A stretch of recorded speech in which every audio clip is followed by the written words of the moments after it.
Good morning, Mission Gathering. So good to see all of you on this cool, somewhat sunny, somewhat cloudy November day here in San Diego, California. I realize with our camera in the back, I'm going to have to stay put today, so I think I'm going to plant myself right here and not move around. But I want to welcome you. Can you believe Thanksgiving is 10 days away? Where is 2017 going? Before I get started with the message today, which is on a attitude of gratitude, I want to tell a few Thanksgiving jokes. I know at least one person in the congregation might actually share these with her dad because he kind of has the same kind of humor that I'm about to share. Who doesn't eat on Thanksgiving? The turkey's already stuffed. Yeah, you got that one. What did the turkey say to the computer? Google, Google, Google. And why do we not let turkeys in through the back doors into the sanctuary? Because they use foul language. Okay, I know, I probably set myself up for, okay, is this what this guy's all about? I don't know if I'm going to stay for the message. But yes, Thanksgiving is just 10 days away. But in preparing this message, I have to say, we need to think about Thanksgiving every day. Not just that, third, fourth Sunday November of each month, but Thanksgiving should be something that we're thinking about daily. And with the message title being an attitude of gratitude, I wanted to share with you one of my favorite poems written by Charles Swindoll, who's kind of a well-known theologian, author, speaker. And he wrote this several years ago when he said, "The longer I live, the more I realize the impact of attitude on life. Attitude to me is more important than facts, is more important than the past, than education, than money, than circumstances, than failures and success, than other people think, say, or do. It is more important than appearance, giftedness, or skill. It will make or break a company, a church, a home.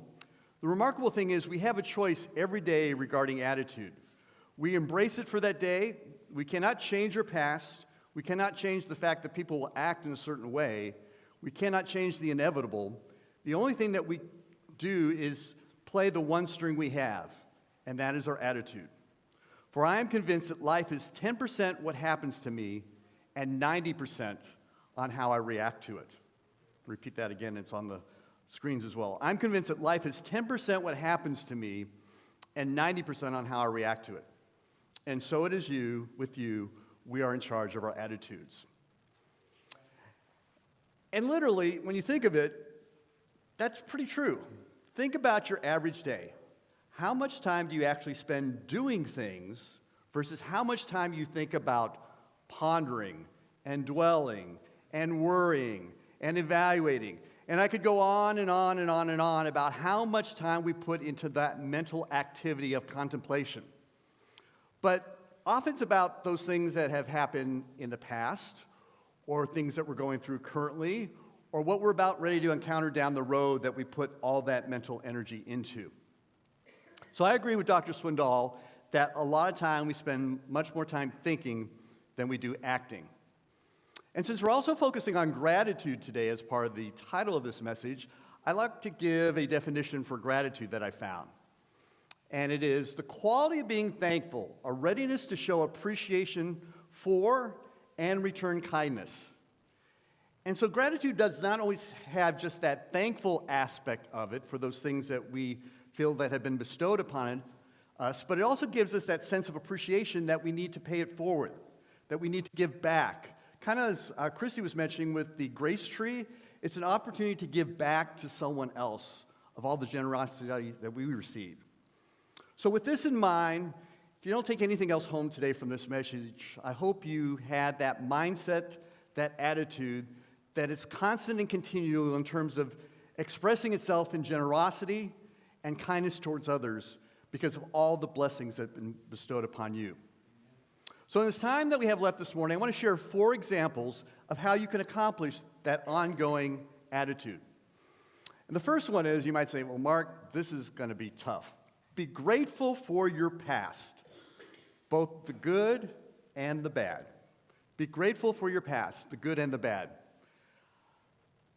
All too often, as we look back at our past, we may have regrets or wish things could have been different, or sometimes beat ourselves up over the decisions that we made, or hold to resentments on how other people treated us at one point or another, or dwell on the negative experiences.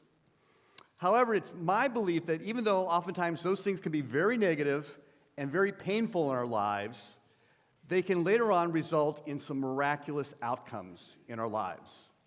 And I'd like to share with you some examples in my own life.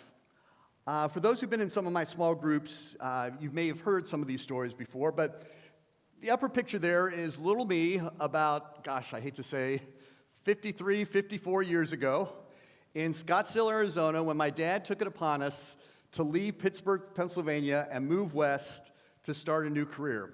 And seated there on my mom's lap in glorious mid-century fashion, I guess I knew, or she knew I was going to be gay. She dressed me accordingly in that little hoodie.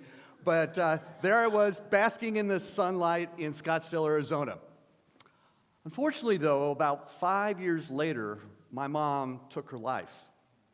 After dealing with a long history of depression, which I think from some letters that I've read was most likely postpartum, and she left behind, the next little picture, my two younger sisters and me. And at that time, I was 6, and my sisters were 5 and 4. So she left the 3 little ones behind with my dad, who really struggled emotionally in caring for anyone, let alone 3 young kids. But I have to say, with the third picture you see, and fast forward about 16 years from that earlier picture, there I am about 20-ish or so, outside of Chicago, Illinois, getting ready to go back to school at Wheaton College. And standing next to me is my dad. Next to me on the other side is my stepmom, Grace. And definitely she lives up to her name, because it had not been for that Grace coming into my life, I don't know if I would be here today. She is one of the most outstanding women ever. In fact, 46 years ago this month, she and my father, who passed away just a few years back, came to San Diego for their honeymoon. And we stayed home in Phoenix with a babysitter. And they came to San Diego, and my dad showed his truly rageful side that weekend here in San Diego, as they came over from Phoenix. And my mom, during that honeymoon, during that time here in San Diego, seriously contemplated having the marriage annulled, because she did not want to live with this kind of man who had this amount of anger. So they came home a few days later, and I'm sure she still had that on her mind.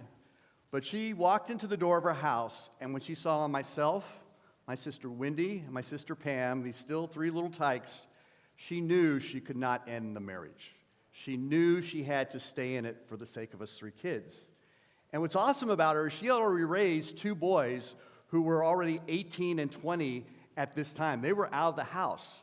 So she was starting a second family with a rageful man in a very difficult time in her life and in our lives, but she persevered. And grace perseveres through our past. It may be in the form of a wonderful stepmother by the actual name of grace, or it may be something that God brings into your life that is full of grace, that helps you during that difficult time. Another cool thing about the last picture, my college picture there, is the lady on the far right is my Aunt Josie, my dad's sister, who was a very different person than her older brother. Very generous, very loving, did not have, I think, a rageful cell within her body. And she was like a second mom to us before my stepmom, Grace, came along. In fact, she helped all 3 of us kids through college financially because of the resources that she had. And what's really ironic, it's almost eerie, but I think God kind of planned it in his ordained way. 40 years to the day that my mom took her life, my Aunt Josie died of a seizure in Pine Bluff, Arkansas. And the 3 of us kids rushed back to attend to her funeral needs. And that 40th anniversary did not hit us until we kind of contemplated what had happened 40 years prior, and thought, gosh, we've kind of lost 2 moms on the same date here at the end of June. So yes, our paths can be something that we can experience and move forward from, or they can be something in essence that haunt us for the rest of our lives. But I've always taken comfort in the words that the Apostle Paul wrote to the Romans about 2,000 years ago, when he says, "And we know that God causes everything to work together for the good of those who love God and are called according to the purpose for them. Yes, God works all things, good and bad, together in our lives so we can become the people that he wants us to be. And it's because of the action that my mom took back in 1969 when she took her life that I decided later on to become a counselor, a therapist. Or I was also toying with the idea of becoming maybe a youth minister. So I majored in biblical studies and psychology in college, then went on to graduate school, my master's in counseling. And because of that one act, which I really saw as a catalyst in my life, I can now sit before you today and say it's because of what my mom did that was so tragic that I feel like I now want to reach out and give back to folks like you who are maybe looking for answers, or who are maybe depressed, or maybe who don't know where to turn in this crazy world that we live in right now, from our politics to what's happening in our churches, as we mentioned this morning, to all across this land, across this world. People are at disease, and there are people with disease who need our help, who need our prayers, who need our concerns, our love, our compassion. So, yes, our past we can be thankful for. Second way that we can express our gratitude is rather obvious. And again, it goes back to what Christy shared about generosity, and that's being grateful for God's generosity because it's immeasurable. Think about your life without Christ. Think about what would happen had God not sent his son over 2,000 years ago to bring us back into right relationship with both him and with one another. Had it not been for the work on the cross, where would we be today? Definitely we would not be worshiping here. You'd probably be watching the Chargers, excuse me, or something else that's maybe not as profitable during this time. But you might not find yourself in the same state of spiritual peace without that relationship with Jesus Christ. And so, yes, what God did through Christ on the cross is immeasurable, but also that extends to what he does for us each and every day in terms of the generosity that he bestows. You may not feel it at this moment. It's like, oh my gosh, I'm dealing with poor health or unemployment or loneliness or depression or exhausted finances or loss of a loved one or any number of things.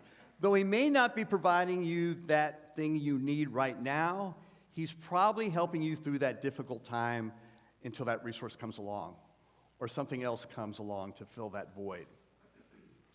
A milestone that I always hold to in terms of God supplying for my needs goes back to my days in college and then graduate school. I feel extremely blessed, even though I went to a rather fundamentalist school for my undergraduate experience, to have the education that I received, both at Wheaton and then later on at a Jesuit Catholic institution in Chicago known as Loyola University. And as I was finishing out my senior year at Wheaton, it's about the last week of April or so, and I did not know what I was going to be doing with the rest of my life. Most of my peers were going off to graduate school. I had applied to several graduate schools, but had gotten a number of rejection letters because of my GRE scores.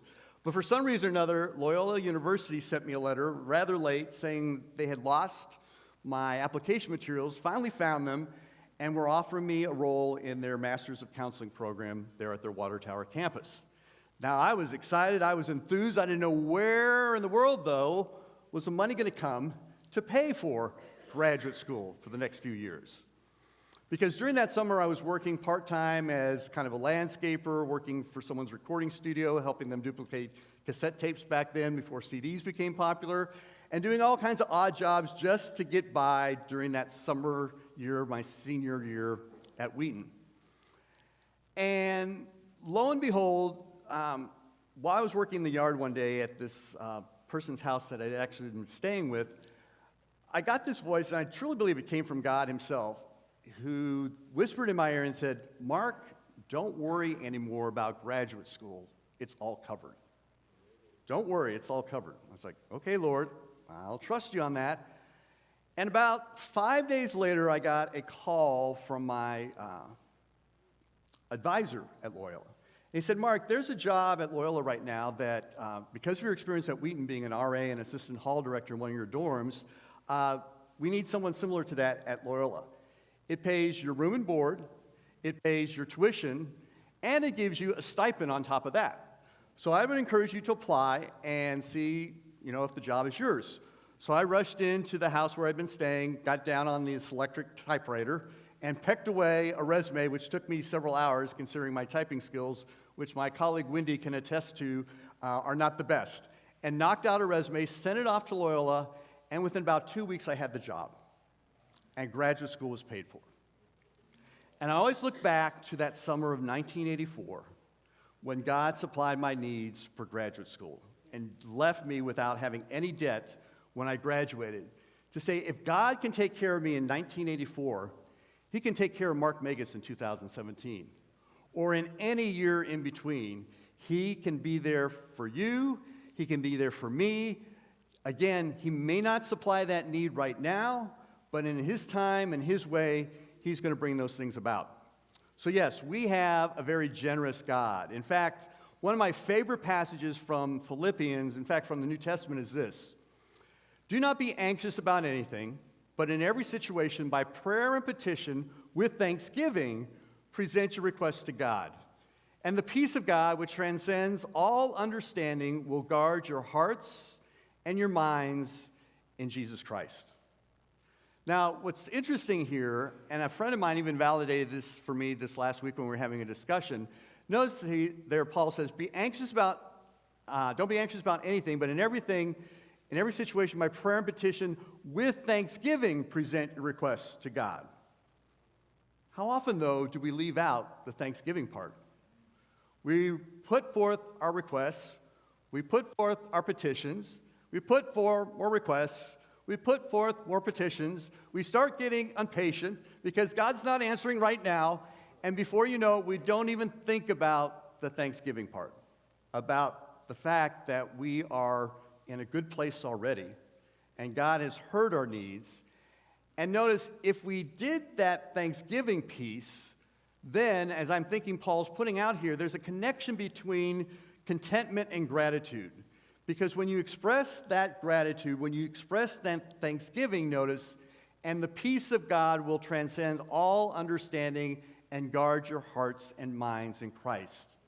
So rather than be worrying about God and his delivery time, or all those other things you want to list, or all those other needs that you want to put forward to him, put forth just that list in the here and now, put it forth in an attitude of thanksgiving, and you're going to find rest. You're going to find tranquility because, again, your attitude, your mind is not filled with all those other things that you think you need or should be doing right now in that time, or where you should be here in our ever-increasing competitive society.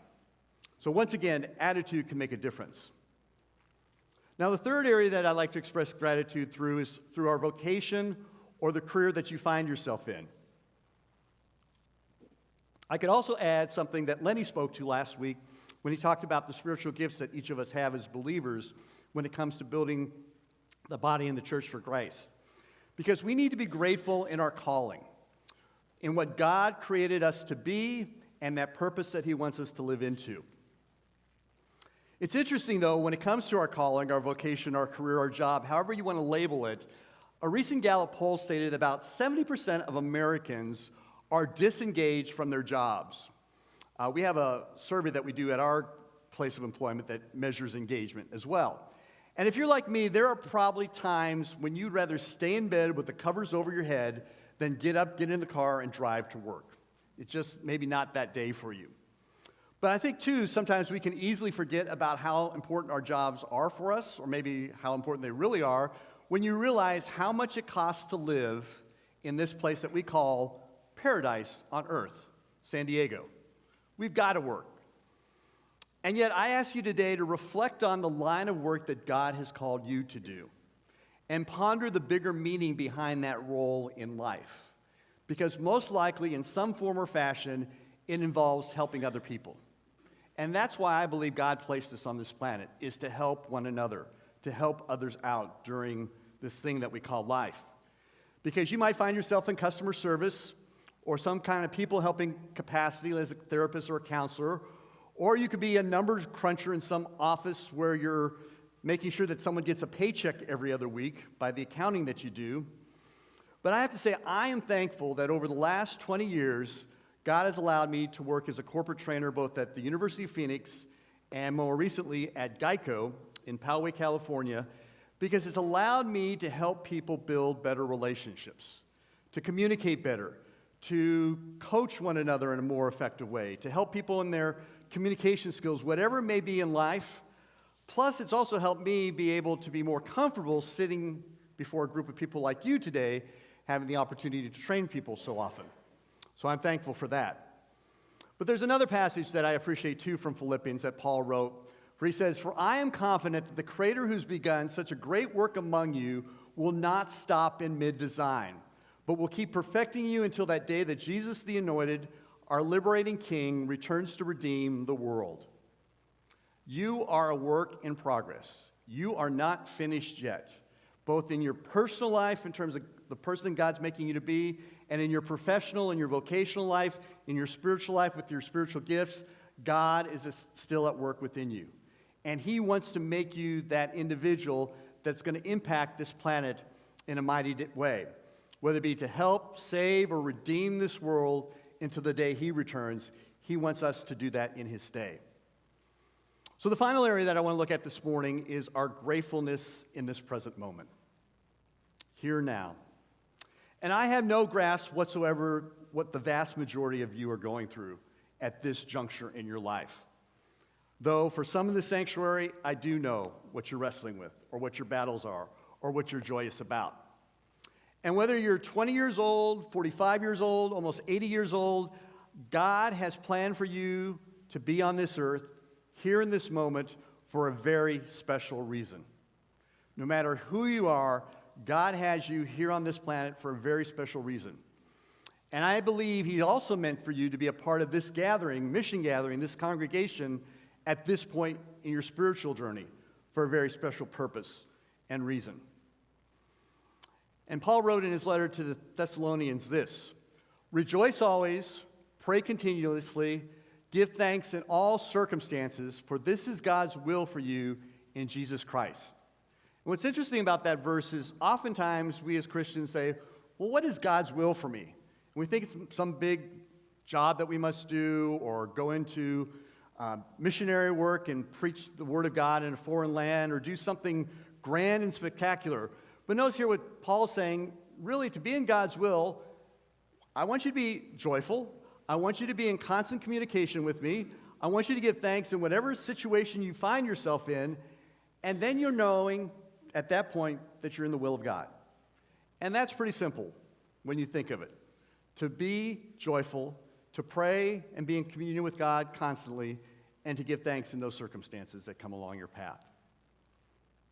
So whatever those current circumstances are or may be, give thanks. Whatever your past has been, be grateful. Whatever you have been blessed with generously, give back. And whatever you've been called to do, work that out for Christ on this planet today.